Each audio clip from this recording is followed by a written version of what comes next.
O mito de que o treinamento de força é apenas para levantador de peso e fisiculturista vai ser quebrado nesse vídeo. Antigamente era muito comum a gente ouvir falar que a musculação ou treinamento de força era muito voltado para estética ou performance. Mas hoje em dia a gente já sabe, com as diversas literaturas já recentes publicadas, os diversos benefícios do treinamento de força, em especial para a saúde, qualidade de vida e aumento da longevidade.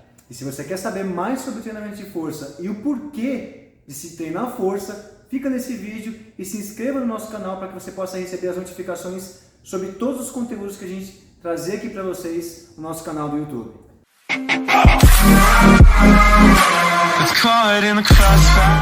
E um dos pontos mais importantes que a gente, para começar aqui o nosso bate-papo, é que a gente sempre tem do 0 até os 30 anos, aquela subida na força muscular, aumento da força, e dos 20 aos 30 anos, a gente tem o nosso pico de performance ali nos ganhos de força muscular.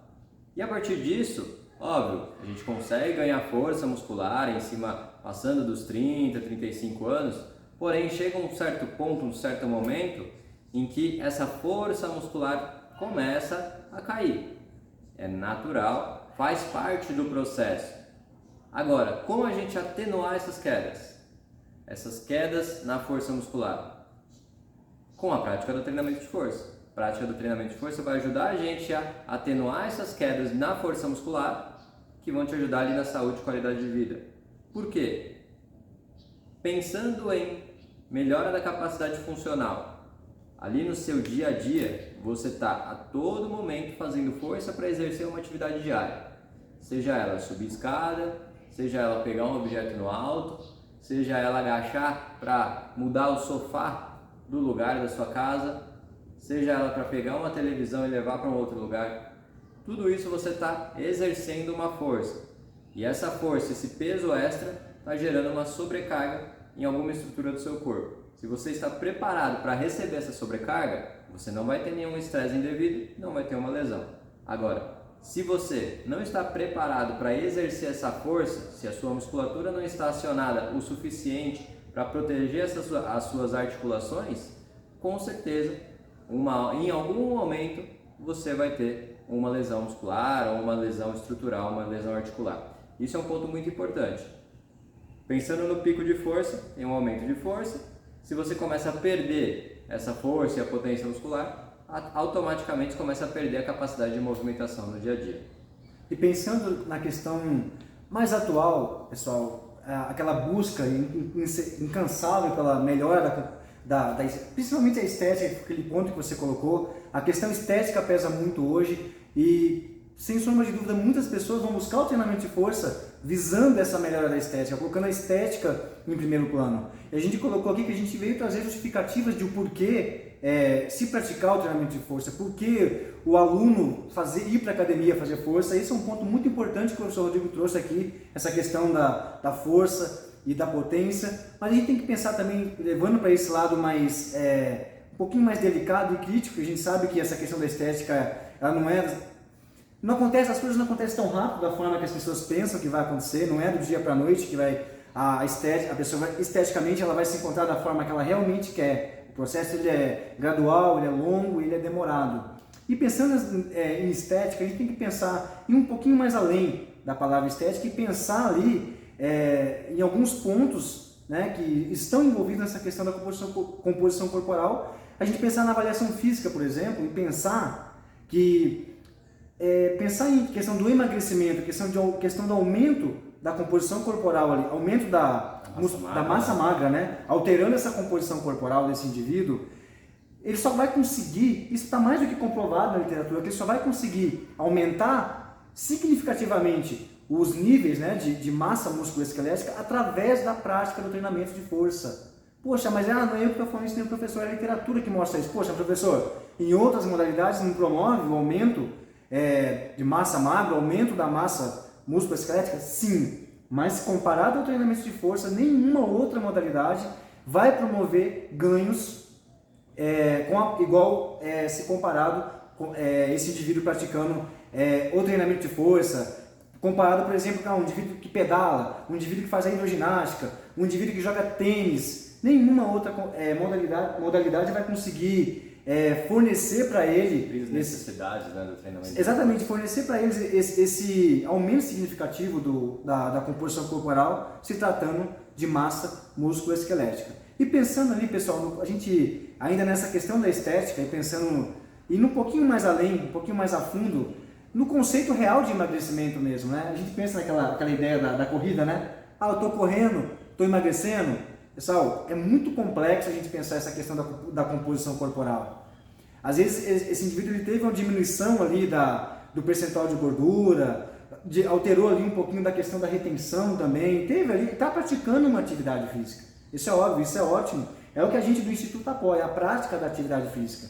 Mas, a gente pensando no conceito ali do emagrecimento, a gente pensando nesse aumento significativo da composição corporal, da massa musculoesquelética, pensando na composição corporal, ele só vai emagrecer a partir do momento que ele aumentar a sua massa magra, aumentar a sua quantidade de musculoesquelética no corpo. É válido a gente fazer até um vídeo só sobre isso, a gente já faz aqui a nossa promessa para um vídeo futuro falando só sobre o processo de emagrecimento e as melhores estratégias para otimizar esse processo.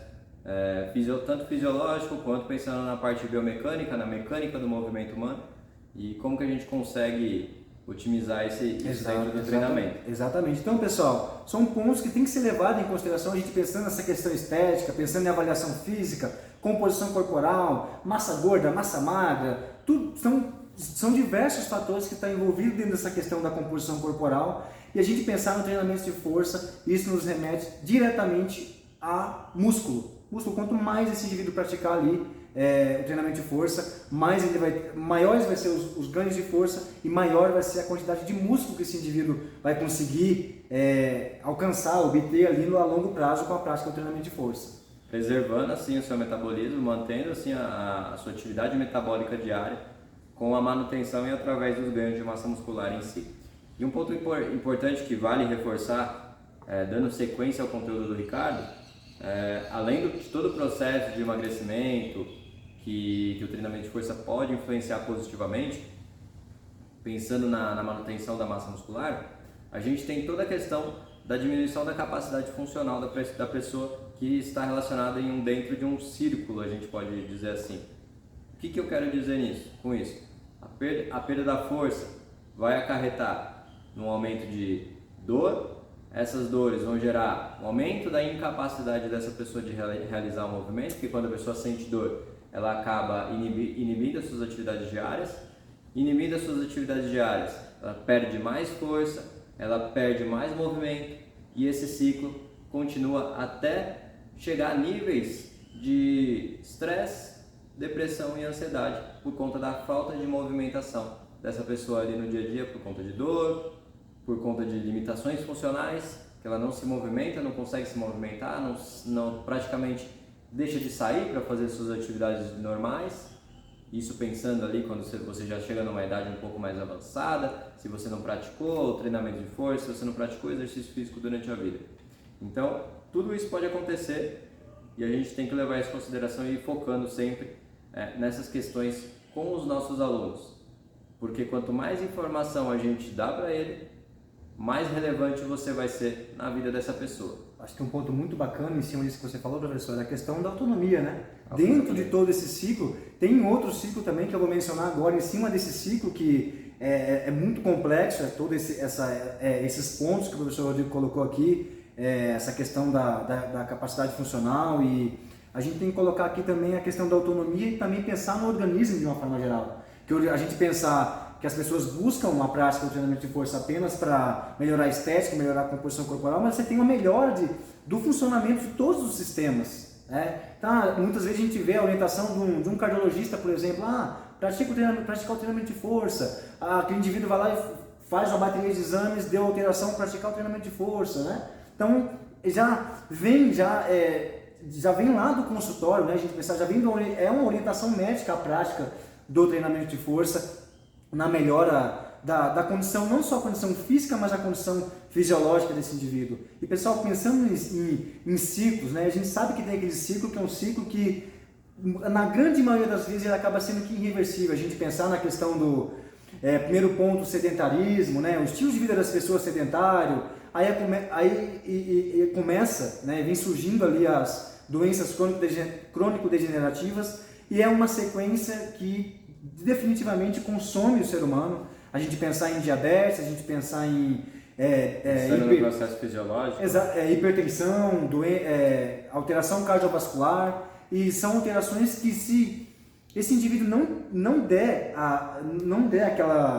aquela atenção especial, ele não vai conseguir reverter esse quadro e isso, infelizmente, vai fazer com que esse indivíduo tenha sérias complicações. Então, a gente vê aqui que o treinamento de força ele consegue fazer com que esse indivíduo não entre nesse quadro que muitas vezes é irreversível. Tanto esse quadro pensando em questões fisiológicas, pensando em doenças crônico-degenerativas, quanto esse quadro que o professor Rodrigo acabou de colocar aqui. Então, você vê que as duas partes são completamente influenciadas pela prática do treinamento de força, tanto o fisiológico quanto o funcional, pensando em biomecânica e pensando na parte motora desse indivíduo. Pessoal, esse ciclo, primeiro ciclo, pensando em condição fisiológica, é extremamente sério, extremamente importante a gente pensar em processo inflamatório, TNF-alfa, citosinas que vão de encontro a situações favoráveis ao organismo, gerando ali alterações que vão gerando uma cascata de acontecimentos que vai trazer outras doenças, que vão trazendo outras doenças e vira ali um quadro que é o que eu costumo falar e sempre falo professor, e já falei aqui, vou repetir, irreversível. A gente vê até dados que a gente já viu em pesquisas que a gente fez, vamos pensar na situação atual do país, o SUS. Quanto que o SUS não gasta com inúmeras dessas doenças crônico-degenerativas que poderiam ser evitadas se o treinamento de força chegasse até essas pessoas.